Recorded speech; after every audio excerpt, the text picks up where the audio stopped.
Fala pessoal, tudo bem? Aqui é o professor Lucas Santos Cunha, da Faculdade Evangélica de Rubiataba, e vamos para mais uma super aula de Direito de Família. E nós vamos falar hoje da parte mais importante do casamento: regime de bens, é aonde dói no bolso. Pessoal, brincadeiras à parte, é uma situação extremamente importante para a nossa disciplina, porque nós iremos estudar o direito patrimonial das relações familiares no casamento. Ou seja, isso aqui não cai na OAB, ele despenca. Você pode ter certeza que vai ter uma questão da parte patrimonial do direito de família. Então lembra que lá na primeira aula nós falamos da divisão do código aqui no que confere ao direito de família, que nós tínhamos uma parte do direito pessoal, das pessoas. Então ali o casamento no que tange as pessoas, processo de habilitação, quem pode casar, quem são os impedidos, causas suspensivas, invalidade do casamento. Perfeito. Agora a gente vai começar a estudar a relação patrimonial dessas pessoas no casamento, ok? Então, nós estamos no título 2, capítulo 5. Os artigos dessa aula, já abre o seu vade-mecum, vai ser dos artigos 1639 a 1657. Nós não entraremos nos regimes de bens específicos aqui. Nós vamos falar da parte geral do regime de bens e do nosso pacto antinupcial Beleza? Vamos lá, então esse é o nosso tema: regras gerais do regime de bens e o pacto antinupcial. Beleza, nossas doutrinas utilizadas, professor Flávio Tartucci e Carlos Roberto Gonçalves. Vamos lá, meus queridos, nós vamos dividir essa aula da seguinte forma. Então, essa aula é uma introdução ao regime de bens, tá? Que nós vamos então estudar dos artigos 1639, que é a parte introdutória do regime de bens, e os artigos 1653 a 1657 fica por conta do contrato antinupcial, do nosso pacto antinupcial. E na próxima aula nós entraremos nos regimes de bens previstos: comunhão parcial, comunhão universal, participação final nos aquestos e separação de bens. Ok? O que nós devemos lembrar? Que, de acordo com os informativos do STF, que tudo isso que nós estamos falando nessa aula, tudo que a gente falar sobre a comunhão, sobre regime de bens, tudo isso é aplicado ao casamento homoafetivo. Nós vimos que o casamento homoafetivo não tem uma lei própria, mas é juridicamente respaldado, seja pelo informativo do STF, seja pelo enunciados do CNJ. Então, tudo que a gente está tratando aqui equivale ao casamento homoafetivo. Beleza. O que é regime de bens? O que a doutrina conceitua como regime de bens? Então, para o professor Flávio Tartucci, é um conjunto de regras relacionadas com interesse patrimonial ou econômicos resultantes da entidade familiar, sendo as suas normas em regra de ordem privada. Meus queridos, nós estamos falando do Estatuto dos Patrimônios das pessoas que casaram, certo? O que vai acontecer com o patrimônio que eu já tinha? O que vai acontecer com o patrimônio que eu adquiri na constância do casamento? O que acontece se eu recebi de doação? Se eu recebi de herança? Então, é no que tange o Estatuto do Patrimônio das pessoas casadas, ok? E aí, como a gente está falando de uma norma tão importante, de um regramento do direito patrimonial do casamento, Claro que nós estamos revestidos de princípios. Princípios são as bases para as normas, ok? E aí vamos ver quais são os princípios do regime de bens. Então, o primeiro, e explica muito sobre a nossa disciplina, é a autonomia privada. Veja bem, eu tenho autonomia privada para me casar. Eu posso escolher com quem eu quero me casar, certo? Então, isso é autonomia privada. Aqui também, em regra, eu tenho autonomia privada, eu e a minha esposa, o cônjuge, nós temos autonomia para escolher qual regime de bens nós vamos escolher, certo? E é o que o 1639 fala. Letra de lei, é lícito aos nubentes, antes de celebrado o casamento, estipular quanto aos seus bens e o que lhes aprouver. Então vamos ver como é que vai ser o nosso estatuto dos nossos regimes de bens, qual vai ser o estatuto dos nossos bens. Ok? Então, o primeiro é a autonomia privada. Todo mundo pode escolher o regime de bens? Aí que tá. Em regra, princípio da autonomia privada. Só que tem algumas exceções e que nós vamos ver quem são as pessoas que não têm a possibilidade de escolher o regime de bens, ou seja, a lei confere a certas pessoas um regime de bens específico. Olha só, meus queridos, a autonomia privada é tão importante aqui no direito de família e no que tange ao regime de bens, que eu posso escolher o meu regime, certo? Isso ficou bem claro. E eu ainda posso misturar os regimes de bens. Como assim, professor? Misturar? Eu tenho regimes próprios que a lei confere. No pacto antinupcial, por meio da autonomia privada, eu poderia escolher mais de um regime, certo? Então eu posso lá falar, olha, os bens adquiridos de forma onerosa vão ser divididos, só que se for comprado só por mim, vai ser só meu, se for comprado só pela minha esposa, vai ser só dela.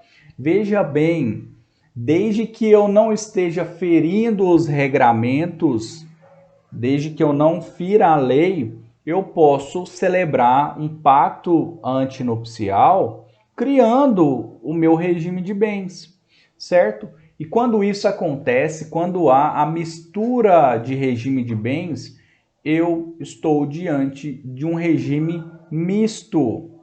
Então, olha o que o professor Silvio Salvo Venosa fala.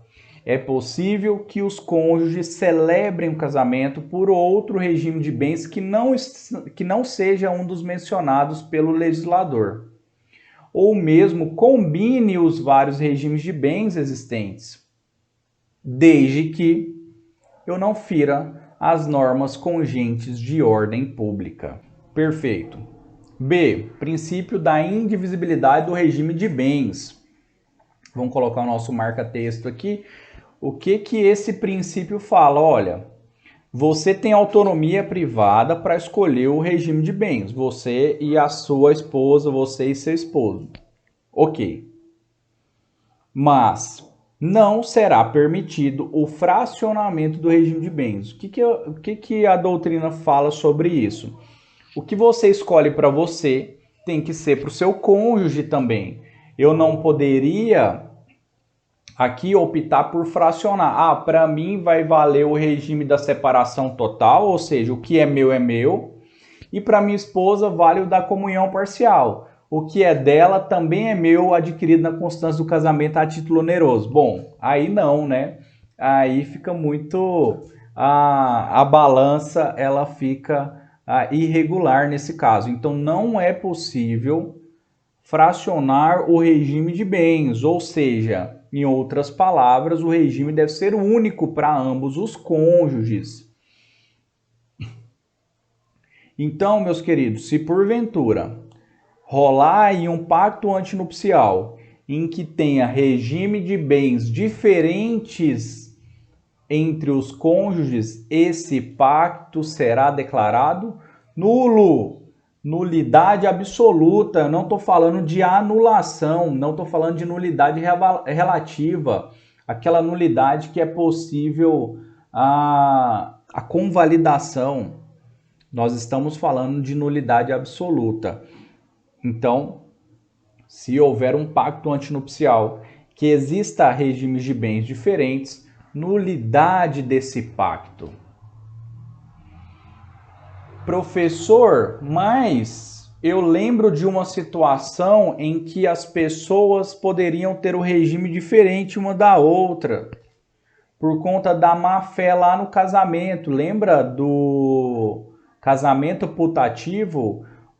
O casamento nulo ou anulável, mas que exista a boa-fé de um ou de ambos os cônjuges, esse casamento terá efeitos até a sentença que decretar a nulidade ou a anulação desse casamento. Beleza. Se um cônjuge está de boa fé, tudo aquilo que foi celebrado durante o casamento, a esse cônjuge de boa fé será aproveitado. E o que está de má fé, nada será aproveitado. Então é como se fosse regime diferente. O de boa fé vai ter ali a validade da comunhão parcial, vamos por esse exemplo.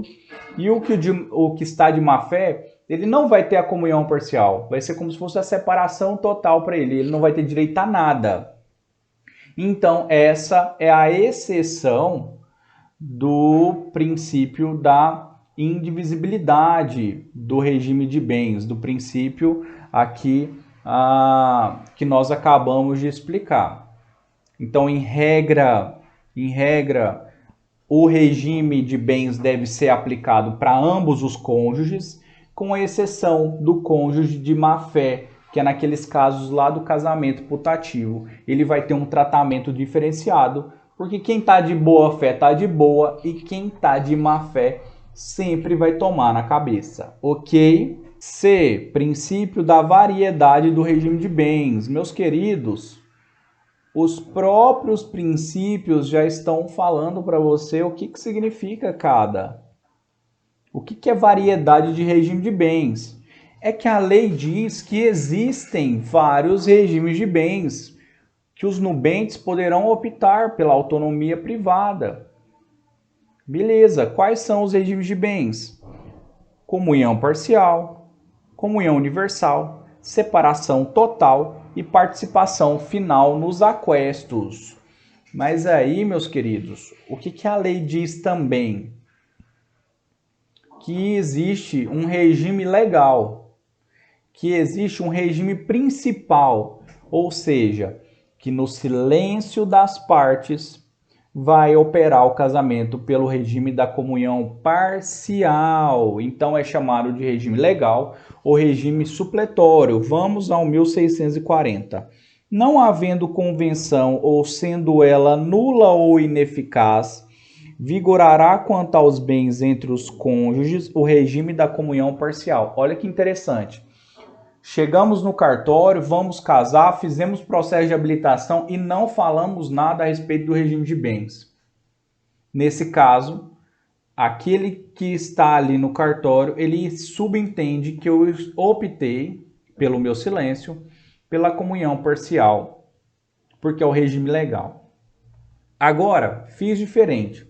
Cheguei no cartório, disse que meu regime de bens seria o da separação total. Então, para isso, eu precisaria de um pacto antinupcial. Então, veja bem, todos os regimes diferentes da comunhão parcial vão precisar de um pacto antinupcial.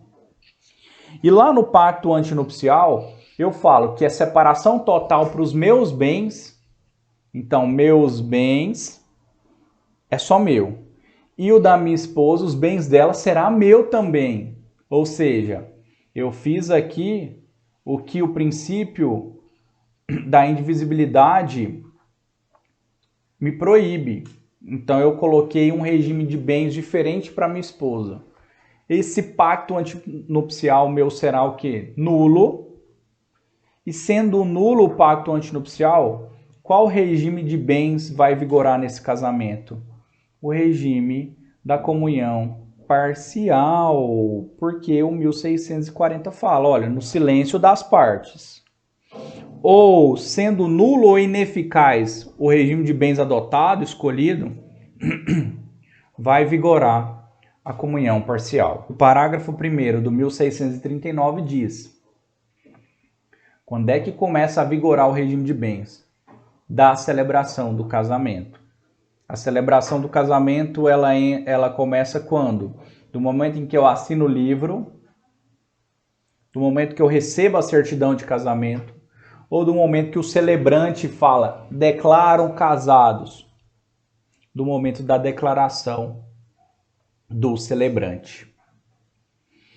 Princípio da multabilidade injustificada, ou seja, eu tenho uma ação lá no nosso Código de Processo, está lá no 734 do nosso CPC, que é uma ação de alteração de regime de bens. Professor, posso, depois do casamento, alterar o regime de bens? Pode, desde que você entre com a ação, precisa ser judicial, e o pedido seja motivado, ou seja, deve haver um motivo plausível para pedir essa mudança, e esse pedido deve ser feito por ambos os nubentes. 1639, parágrafo 2º. É admissível a alteração do regime de bens mediante autorização judicial, em pedido motivado de ambos os cônjuges, apurada a procedência das razões invocadas e ressalvados os direitos de terceiro. Ah, vamos correr e mudar o regime de bens para a gente fraudar uma execução, para a gente falar que o bem agora é só da minha esposa e eu sou o devedor, não vai poder encostar nesse bem. Claro que não será possível. A mutabilidade deve ser judicial, com pedido motivado, feito por ambos os cônjuges. Então, esses são os requisitos. Beleza. Professor, me dá um exemplo de motivo plausível para a alteração do regime de bens. Para mim, o maior motivo lembra das causas suspensivas, que o legislador fala não devem se casar, que se eu casar com causas suspensivas, o meu regime, a minha sanção, meu casamento será válido, mas a sanção é separação total obrigatória no regime de bens, ou seja, sou divorciado, mas não fiz a partilha de bens.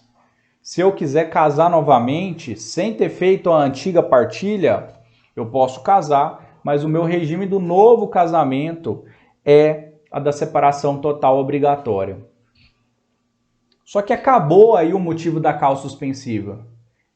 Eu fiz a partilha, tá tudo ok. Então, nesse caso, seria uma justificativa que o judiciário iria aceitar.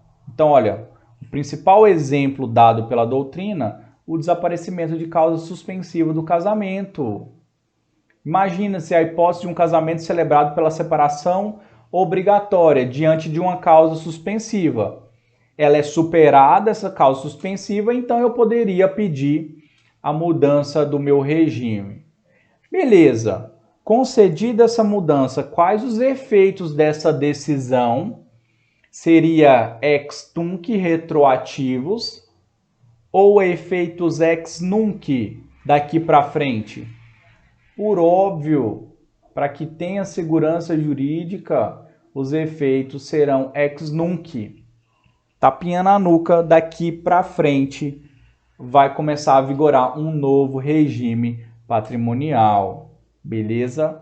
Porém, como nada no direito é sempre certo, existe uma corrente doutrinária que não é uma corrente fraca, que fala da desnecessidade de motivação. Ou seja, se eu comprovo que eu não estou fraudando ninguém, eu não preciso ficar motivando Eu não precisaria ficar motivando o Poder Judiciário aí para que eu possa, o porquê que eu quero mudar de regime de bens. Autonomia privada. Nós temos um informativo do STJ 518 que fala basicamente sobre isso. Então, a jurisprudência vem mitigando essa necessidade da motivação, ok? O que eu penso sobre isso? Que aqui vai ser analisado a situação fática. Em regra, o juiz deve seguir a lei é clara, parágrafo 2º do 1639. Só que se eu consigo comprovar que eu não estou mudando para fraudar, eu acredito que pela jurisprudência, pela recente jurisprudência, será possível, sem a necessidade de ficar tão demonstrado ali a motivação da minha escolha por mudar o regime de bens. Professor, casamentos celebrados pelo Código de 16, ou seja, pessoas que casaram antes de 2002. Essas pessoas podem pedir a alteração do regime de bens, porque na época, os casamentos celebrados pelo Código de 16 tinham uma total dificuldade em alteração do regime de bens. Lá no Código de 16, o regime legal ou supletório, ou seja, no silêncio das partes, o regime escolhido era o da comunhão universal. Por isso que nós vemos aí na prática da advocacia, pessoas que casaram antes de 2002 quase sempre têm a comunhão universal como seu regime de bens. E aí, quem casou pelo Código de 16 pode pedir alteração do regime? A resposta é afirmativa, porque nós estamos falando de uma norma geral, então seria possível a alteração, tá? Esse é entendimento firmado pelo STJ. Beleza. E aí, voltamos às regras gerais, 1639 a 1652, ele traz todo um regramento geral, tá? Então, começando aqui, o que a gente falou, que o regime legal é o da comunhão parcial, ou seja, no silêncio das partes, entende-se que eles vão optar pelo regime legal ou supletório. Então, grava isso na sua cabeça. O que é regime legal ou supletório? É a comunhão parcial de bens. É que no silêncio das partes, as partes vão optar por esse regime de bens. Complementando a previsão do 1639, que a gente fala da autonomia privada das partes em escolher o regime de bens, prevê o parágrafo único do 1640 na opção da escolha do regime de bens e do pacto, ok? Que lá no processo de habilitação eu vou escolher o meu regime de bens e se for um regime de bens diferente da comunhão parcial, eu deverei fazer um pacto antinupcial. O 1641, então lembra, nós temos a autonomia privada para escolher o regime de bens. Perfeito. Eu posso escolher o regime de bens, salvo algumas pessoas que estão aqui no 1641. Essas 3 situações são pessoas que não escolherão o regime de bens. Se eu casar nessas 3 situações aqui, eu estarei diante do regime da separação total obrigatória. Quem são essas pessoas? Aquelas que casarem com causas suspensivas, 1523, maiores de 70 anos ou maiores de 70, quanto o homem, tanto a mulher, e aqueles que dependerem de suprimento judicial para casar. Lembra de um caso lá? Menores em idade núbil que vão casar. Precisa de autorização de ambos os pais. Um dos pais não permite o casamento. Ele vai buscar o suprimento judicial. Conseguiu o suprimento judicial? Perfeito. Mas o seu casamento será no regime da separação total obrigatória. Tá aqui outro motivo justificado para que você possa alterar o regime de bens. Casei com um suprimento judicial porque eu tinha 16 anos. Completei 18. Agora eu quero trocar o meu regime de bens. Seria um motivo justificado. Essas regras aplicam-se à união estável? A regra de quem tem 70 anos aplica à união estável? Aplica quem diz é o STJ. Ok. No outro ponto que o STJ fala também, casamento de idosos que já viviam em união estável, ou seja, vamos supor que a gente já tinha uma união estável desde os 20 anos de idade ali, ó. Começamos a namorar e vivemos em união estável até os 70 anos. Lá com 70 anos a gente decide casar, converter a união estável em casamento. Nesse caso, regime da separação total obrigatória? Não. Dispensa a separação dos bens, porque já existia um vínculo. Porque essa situação é para proteger daquele famoso golpe do baú, né? Apesar de que vários doutrinadores entendem essa norma contrária à autonomia privada, entendem também que essa norma seria inconstitucional. Isso dá muito pano para manga. Tá. O que a gente deve entender sobre esse regime da separação total obrigatória? O que é a separação total? Os bens não se comunicam. O que é meu, o que é seu é seu. Não tem nada que comunica. Ok? Então, comprei na constância do casamento, ganhei na loteria, tudo é meu. Tá? Nada comunica. Mas vem a súmula do STJ 377 e fala o seguinte: no regime da separação legal de bens, ou seja, eu não estou falando do regime da separação de bens, que eu escolho esse regime. Eu estou falando do regime da separação legal, que a lei impõe esse regime. Comunica-se os adquiridos na constância do casamento, ou seja, é como se fosse uma comunhão parcial. O que é meu, o que é seu, e o que a gente adquiriu de maneira juntos vão comunicar. Esses bens adquiridos juntos vão comunicar, ok? Eu preciso comprovar, certo? Há necessidade da comprovação que houve esforço mútuo. Isso aqui são os famosos aquestos. Aquestos é aquilo que foi adquirido em conjunto, em esforço mútuo. Compramos um apartamento de 200 mil reais, cada um deu 100 mil. Isso seria esforço mútuo. Então, o objetivo dessa norma, no que tange aqui os maiores de 70 anos, é o resguardo do patrimônio, né, dessas pessoas. Mas vários juristas já consideram essa norma inconstitucional. Vale a pena vocês darem uma olhada no porquê, qual é a argumentação dos juristas que defendem que essa norma seria inconstitucional, porque estaria mitigando o princípio da autonomia privada.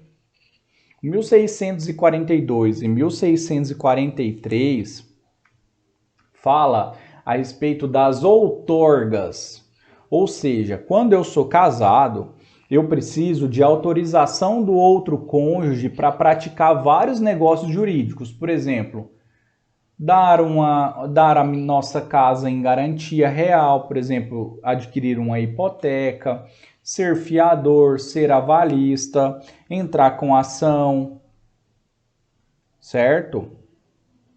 Só que antes disso, 1642 fala que independente de qualquer regime de bens, esses atos aqui dos incisos 1 ao 5º poderão ser praticados independente da autorização do outro cônjuge. Vamos ver quais atos são esses? Então, olha, o 1642 fala: qualquer que seja o regime de bens, tanto o marido quanto a mulher podem livremente, ou seja, eu não preciso do outro para praticar esses atos. Lembrando que o Estatuto da Cidade, que o Estatuto das Famílias que é um projeto de lei proposto pelo IBDFAM, vem para alterar várias situações e ele altera todas essas situações de menção de gênero, igual aqui, marido e mulher, porque o casamento homoafetivo é totalmente aceitável e juridicamente possível no nosso ordenamento jurídico. Beleza. 1. Praticar todos os atos de disposição e administração ao desempenho de sua profissão, com as limitações estabelecidas no inciso 1, 1647. Ou seja, um dentista, por exemplo, ele pode comprar ou vender o seu gabinete odontológico. Atos de administração da minha profissão. Eu não preciso pedir autorização para o cônjuge para vender meus livros, para comprar livros, para comprar os equipamentos para o meu trabalho, certo? Então, olha só, um dentista pode comprar ou vender seu gabinete odontológico. Aqui é um exemplo.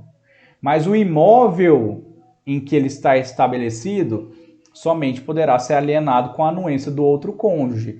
Então, os atos mais simples ali da minha prática profissional, eu não dependo de autorização e nem comunicação com outro cônjuge. B. Administrar os próprios bens. Então, eu já tinha bens anterior ao casamento. Essa administração só diz respeito a mim. C. Lembrando que nós estamos falando de atos que eu posso praticar independente de autorização do outro cônjuge. Desobrigar ou reivindicar os imóveis que tenham sido gravados ou alienados sem um consentimento ou suprimento judicial. Então, a minha esposa vai lá e dá a nossa casa em garantia numa hipoteca, sem a minha autorização. Eu posso ir e desobrigar ou entrar com ação reivindicatória para que essa hipoteca seja cancelada. E essa ação não precisa dar uma anuência da minha esposa, porque é o que a lei diz aqui no 1642, inciso 3. Demandar a rescisão de contratos de fiança e doação ou invalidação do aval realizados pelo outro cônjuge com infração do disposto do 3 e do 4 aqui. Então, olha, meus queridos, o cônjuge prestou fiança num contrato, fez alguma doação, foi avalista sem a minha autorização, eu posso demandar a rescisão desses atos.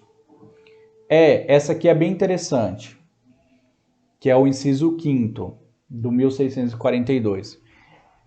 Reivindicar, então o cônjuge pode reivindicar os bens comuns, móveis ou imóveis, doados ou transferidos pelo outro cônjuge ao concubino, desde que provado que os bens não foram adquiridos pelo esforço comum destes, se o casal estiver separado de fato por mais de 5 anos. Então isso é óbvio, é o que o 550 do Código Civil fala. A anulação de doações feitas ao cúmplice, ao concubino, lá no concubinato. Então, eu tenho uma relação extraconjugal na constância do casamento. Só que a lei diz que se for separado de fato por mais de 5 anos, essas doações seriam possíveis. Olha só as questões relacionadas, meus queridos. O que é o separado de fato? Separado de fato é aquele famoso sair de casa. O separado de fato não houve o divórcio. A pessoa ainda está casada, mas de fato a realidade fática é que não existe mais o casamento. Então a primeira coisa que a doutrina fala é: a separação de fato comprovada não precisa mais aguardar 5 anos. Então, se eu fiz uma doação quando eu era separado de fato, em regra, eu vou ter que analisar. Eu não vou poder aqui vir e já elencar o inciso 5. Eu devo analisar. Essas pessoas eram separadas de fato? Eu poderia doar esse imóvel ou imóvel? Beleza, então talvez o outro cônjuge não poderia reivindicar nada aqui. Outra coisa que deve ficar claro, meus queridos, é que mesmo casado, eu posso contrair uma união estável. Isso não seria concubinato, porque o 1723, parágrafo 1º, fala que o separado de fato pode constituir uma união estável com o terceiro. Olha que rolo, saí de casa, não fiz o divórcio, já passa um tempo já, estou separado de fato. Começo um novo relacionamento, constituo família e esse relacionamento vira uma união estável. Posso fazer doação para essa companheira? Posso, porque eu já adquiri a união estável. Então é uma situação extremamente cautelosa. Leia os artigos. Risca aí no seu código, no final do inciso 5º dos 1642, por mais de 5 anos a doutrina entende que eu não tenho mais lapso temporal que ser aguardado. Se for comprovado que eu estou separado de fato, não interessa quanto tempo eu esteja. E aí, leia na doutrina o que ele fala sobre isso para a gente aprofundar nesse tema. Tá? Então, o projeto de lei que eu havia dito, que é o Estatuto das Famílias, do nosso IBDFAM, Instituto Brasileiro do Direito de Família, que só tem a galera fera do direito de família, Flávio Tartucci, Pablo Stozzi, Maria Berenice Dias, Maria Helena Diniz, Carlos Roberto Gonçalves, Zeno Veloso, só a galera fera, só os doutrinadores tops. Então, esse projeto de lei 699 de 2011 é o projeto de lei para fazer um estatuto das famílias, tirar do Código Civil e criar um estatuto próprio. Então, ele pretende alterar e tirar aqui esse lapso temporal mencionado que eu falei para vocês riscarem aí no inciso 5º do 1642. Continuando, ainda posso praticar todos os atos que não lhe forem vedados ou expressos em lei. Então, tudo aquilo que não está vedado em lei, eu posso praticar esses atos sem autorização do outro cônjuge. Já pulo para o 1643. Posso ainda comprar a crédito coisas necessárias à economia doméstica. É permitido e eu não preciso a autorização do outro cônjuge para comprar coisas a crédito para a finalidade de economia. Ainda obter por empréstimo quantias de aquisição dessas coisas, ou seja, arrumar empréstimo em prol da família. Relativamente a essas previsões aqui do G e do H, meus queridos, haverá solidariedade de ambos os cônjuges nessas dívidas. Então, fiz um empréstimo em prol da família, essa dívida, mesmo que eu fiz em meu nome sozinho, essa dívida também é da minha esposa. Isso não inclui, por exemplo, dívidas pessoais de um dos cônjuges contraídas em seu único e exclusivo interesse. Então, vamos supor que eu tenho um imóvel que é só meu, que eu tinha antes do casamento. E eu posso administrar esse imóvel como eu bem entender. Faço uma dívida, faço um empréstimo para arcar uma dívida aí desse imóvel, para fazer uma reforma. Esse empréstimo, essa dívida, ela também é da minha esposa? Não, tá? Porque aqui é uma dívida pessoal e foi contraída em único e exclusivo interesse meu. Com relação às ações dos incisos 3, 4 e 5 do 1642, que é desobrigar ou reivindicar os imóveis que tenham sido gravados, demandar a rescisão de aval, fiança e doação, reivindicar doação feita ao concubino. Qual é a legitimidade? Quem pode propor essas ações? Óbvio que é o cônjuge prejudicado e os seus herdeiros. Então, esses são os legítimos para propor as ações desses incisos do 1642. No caso dos incisos 3 e 4, que um terceiro poderia ser prejudicado, esse terceiro também poderá propor uma ação regressiva. Então, olha o exemplo. O marido presta um aval uma fiança de um contrato sem autorização da esposa, um contrato de aluguel. Beleza. A esposa vem e pede, com fulcro no 1642, inciso 4º, que se essa fiança seja anulada, que esse contrato seja anulado. Beleza. Ela consegue, a sentença é favorável. E aí o terceiro que recebeu a fiança teve prejuízos.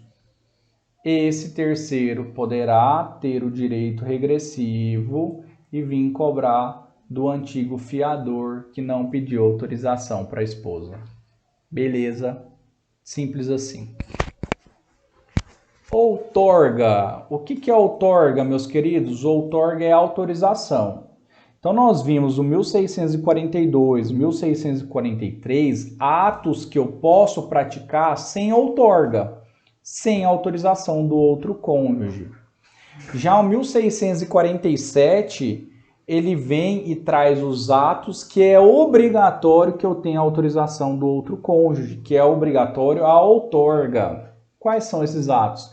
Alienar ou gravar os bens de ônus reais, bens imóveis de ônus reais, ou seja, vender, dar em hipoteca, precisa da autorização do outro cônjuge. Pleitear como autor ou réu acerca de bens ou direitos, então as ações precisam ser demandadas pelos dois, claro, exceto no regime da separação absoluta, ou seja, ressalvado o disposto do 1648, nenhum dos cônjuges pode, sem autorização do outro, exceto no regime da separação absoluta, alienar ou gravar, pleitear como autor ou como réu, prestar fiança ou aval, fazer doações não sendo remuneratórias de bens comuns ou de que possam integrar futura ameação. Parágrafo único é bem interessante que fala, são válidas as doações nupciais feitas aos filhos quando casarem ou estabelecerem economia separada. Então, os filhos casaram ou vão morar fora, por exemplo, são válidas as doações feitas por um dos cônjuges sem autorização dos outros. Por quê? Em prol do filho. Tá bom? Então, meus queridos, nós estamos falando de outorga e é bom que você entenda a nomenclatura que eu tenho. Se for da mulher, a outorga chama outorga uxória, porque vem de uxor, que significa esposa do latim. Então, outorga uxória é o que nós pedimos para a mulher, e vênia ou outorga marital quando a gente precisa da autorização do marido. Pergunta que não quer calar. Essa outorga é necessária na união estável? O tema é muito debatido, de difícil acesso à resposta plausível, mas a doutrina corrente majoritária entende que não, que isso é uma norma restritiva ao casamento, que na união estável não haverá necessidade dessas outorgas, exceção, salvo se o terceiro no negócio jurídico sabia da união estável. Então, um exemplo, eu sei que eu estou praticando ali, estou recebendo a fiança de uma pessoa que eu sei que vive em união estável. Peça também a autorização para a companheira do seu fiador, porque seria a exceção elencada na doutrina, ok? Falta da outorga, o que acontece? Primeiro, 1648 fala, a falta da outorga, se for um motivo justificado, eu posso pedir o suprimento judicial. Exemplo, no caso de um dos cônjuges que está em local incerto ou não sabido, havendo a possibilidade de suprimento judicial da sua vontade. Então, preciso vender uma casa. Eu sou casado, só que o cônjuge está em local incerto e não sabido, desapareceu. Peço o suprimento judicial para praticar aquele ato. Então, esse suprimento judicial, ele vai simplesmente substituir a outorga. Ainda ilustrando, o outro cônjuge não quer praticar o negócio por mero capricho. Se nega a anuir o ato, dá-lhe suprimento judicial, ok? O que acontece se eu praticar esses atos sem o suprimento, sem a autorização do outro cônjuge ou sem suprimento judicial? Os atos não serão nulos. A gente está diante aqui de uma nulidade relativa. Os atos serão anuláveis e o prazo decadencial dessa ação é de 2 anos. Então, admite-se a propositura da demanda por herdeiro interessado também no ato. O prazo para o herdeiro também é de 2 anos, a contar da morte do sucedido. Então, olha, 2 anos para o outro cônjuge que não autorizou, a contar do ato praticado, da ciência do ato praticado. E 2 anos corre para os herdeiros anular os atos sem a anuência do outro cônjuge praticado, que começa a contar desde a morte do sucedido. Em havendo aprovação do ato por parte do cônjuge, este que outrora não havia autorizado, desde que feito por instrumento público ou particular, o cônjuge não poderá promover a referida ação anulatória. Ou seja, estamos diante de uma nulidade relativa que pode ser convalidada. Então, o cônjuge não autorizou a venda do imóvel. Aí passou um pouquinho, ele autoriza por escrito, no instrumento particular autenticado. E aí mais para frente ele fala, eu quero negar de novo essa autorização. Ele já não pode mais, o ato já foi convalidado. Em relação à administração dos bens do casamento, quando um dos cônjuges não puder exercê-la, como é que vai ficar? Caberá ao outro gerir os bens comuns e do consorte, alienar os bens móveis comuns, ele pode, e alienar os imóveis comuns e os móveis ou imóveis do consorte mediante autorização judicial. Então, veja bem, é o que o 1651 fala e o 1652 ele vem e também sobre esse assunto diz que o cônjuge que estiver na posse dos bens particulares do outro será para com este seus herdeiros. 1. Como usufrutuário, se o rendimento for comum. Como procurador, se tiver mandato expresso ou tácito para administrar. E como depositário, se não for usufrutuário. Que nós estamos falando, senhores, de administração dos bens do matrimônio, caso o outro não possa gerir, ou seja, porventura rolou um acidente e o outro cônjuge está incapaz. Então, se tiver bens comuns, o cônjuge que está administrando sozinho dos bens comuns vai se tornar usufrutuário. Se ele tiver um mandato expresso ou um mandato tácito, o cônjuge que está cuidando dos bens será visto como um procurador. E se ele não for nem usufrutuário e nem um administrador, ele vai ser visto como um depositário. Olha que interessante. Então, este último comando legal, como se pode perceber, traz a responsabilidade de cada cônjuge na administração dos bens do casal, respondendo esse tanto em relação ao outro, quanto aos seus herdeiros que eventualmente possam vir a ser prejudicados. Então vamos ver os 3 casos envolvendo o dispositivo em questão. Então olha, se um cônjuge estiver recebendo aluguéis de um imóvel comum, ele vai ser tratado como usufrutuário. Regras do usufruto, 1390 a 1411, lá do direito das coisas. Se um cônjuge estiver administrando bens móveis do casal, havendo uma autorização tácita, ele será tratado como mandatário, com as regras previstas no 653 a 692 do Código Civil. As regras lá do mandato. E se um dos cônjuges estiver guardando um bem móvel do casal, ele será considerado um depositário e vai seguir as regras do 627 a 652. Então aqui é muito simples. Qual é o instituto que vai tratar aquele cônjuge que está administrando sozinho os bens do casal ou os bens daquele cônjuge que está impossibilitado. Então, vai que tem um cônjuge que foi preso. E esse cônjuge preso tem bens individuais, só deles. Então, o outro cônjuge deve gerir, administrar esse bem. Ou a pessoa está em local incerto e não sabido, foi acometido por uma doença e não consegue manifestar a sua vontade. Então, é assim que será tratado a administração dos bens do casal. E aí, para finalizar a nossa aula, bem simples, a gente fala do pacto antinupcial, certo? Que é um negócio jurídico bilateral de direito de família, mediante qual os nubentes têm autonomia para estruturarem, antes do casamento, o regime de bens distintos da comunhão parcial. Ou seja, comunhão parcial, não faço pacto. Qualquer outro regime escolhido, a não ser a comunhão parcial, eu faço um pacto antinupcial, com as seguintes características: pessoalismo, formalismo. Pessoalismo, somente pode ter os cônjuges como partes. Formalismo, tem uns requisitos formais, tem toda a formalidade exigida pela lei.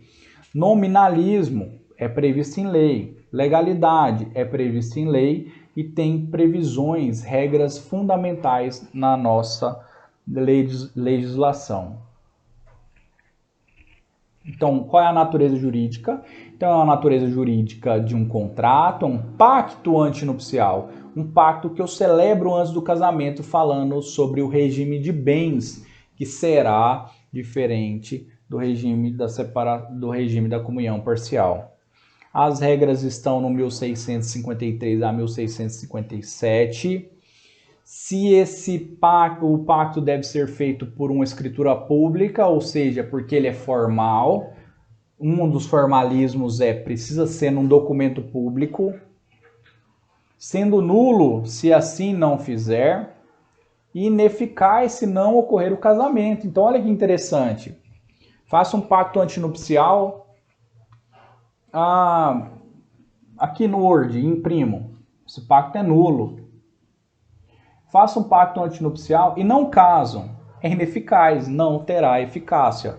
O casamento dá eficácia ao pacto antinupcial. Quanto ao pacto antinupcial celebrado por menor, ou seja, os menores em idade núbia, 16 anos estão se casando, e vão fazer um pacto nupcial.